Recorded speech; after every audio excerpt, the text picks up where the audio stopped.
We are fresh off the back of an amazing fight. Conor Benn versus Chris Eubank Jr. And listen, we knew there was going to be fireworks. The build up, there's been fireworks. A lot of harsh words between both men. But when they stepped foot in the ring, what would happen and what we got was an absolutely amazing fight. Chris Eubank is the winner, deservedly so. We will get into all of the details, but guys, make sure to like, comment, and subscribe. I want to hear your thoughts on the fight, who you thought won, was the right winner crowned. I want to know what you thought was the changing moment of the fight, because I have my opinions as well. And let's get into it. So coming into the fight, we know that Chris Eubank Jr. has had to cut a tremendous amount of weight. He's fighting at a level that Conor Benn is a lot more accustomed to, and coming down, he's had to be essentially weight drained.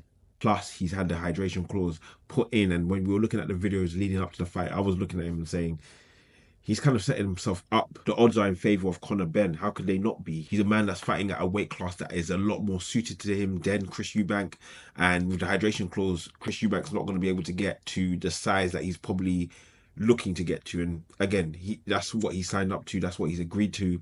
And with Chris Eubank being naturally the bigger man, these things were put in place to make it a more competitive fight. And for those reasons, it probably was a more competitive fight.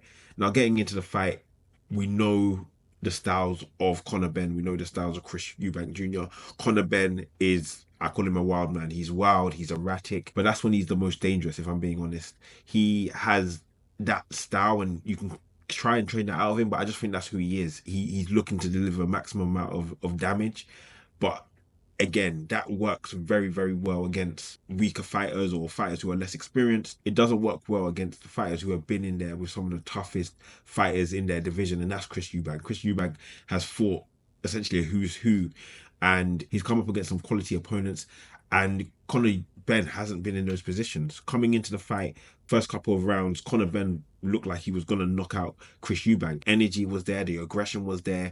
He was getting to Eubank, he was rocking him, saying, okay, this could be an early night. You know, round four was where I was saying, okay, this is where Chris Eubank is going to go. But that's where Chris Eubank actually started to turn it up. I think it was at around the fourth round where he started to pick up the pace. The momentum started to slowly but surely swing in his favour.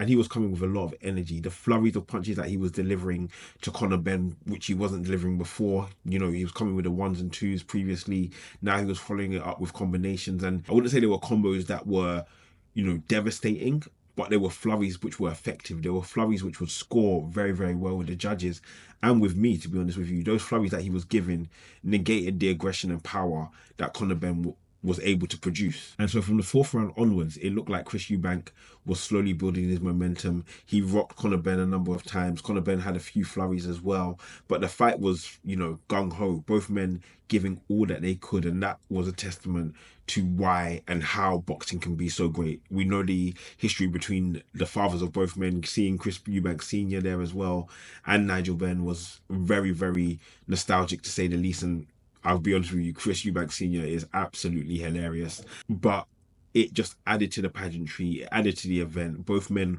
were eager for the win. They wanted the win. And unfortunately for Conor Benn, it is Chris Eubank Jr. who did come out on top. There was some discussion about the scorecard. It was a wider margin than most thought, and me included. I did think Chris Eubank won. I think it was scored 116 to 112, if I'm not mistaken. I think I would have had it make similar, maybe around more to Conor Benn, but that's it. I think Chris Eubank established himself not only as a boxer, but as a fighter.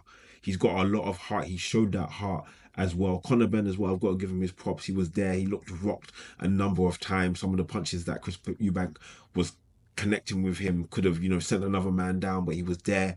He was game for the fight. I think for me, if I'm being honest with you, I wanted Chris Eubank to win. Those feelings come from obviously watching him, both of them. But I would say the drug situation with Conor Benn really, really knocked my confidence and my ability to support him to the level I was supporting him before. So I think this is a win for Chris Eubank. It's also a win for boxing as well.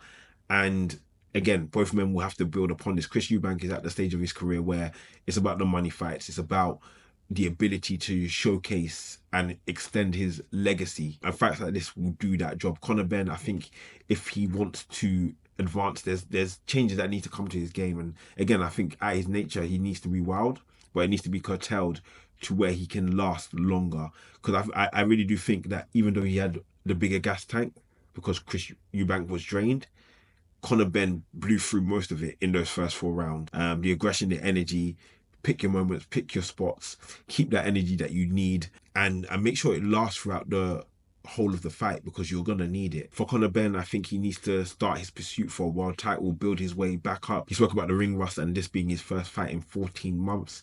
So he's going to need to build himself up. I'm sure Eddie will put him in place to succeed. There's no shame in losing this fight, if I'm being honest with you. The only thing that people can say is that Christian Eubank was well and truly drained, and you know, you should have taken advantage in those first couple of rounds. But Chris Eubank has been in with some world-class fighters, and they haven't been able to take him out in most occasions. And so Conor Benn, who is the smaller man, would also struggle to take him out. Again, guys, what a fight. Hats off to both men. Hopefully you've enjoyed it. As I mentioned before, comment, like, and subscribe, and I'll catch you guys soon. Peace.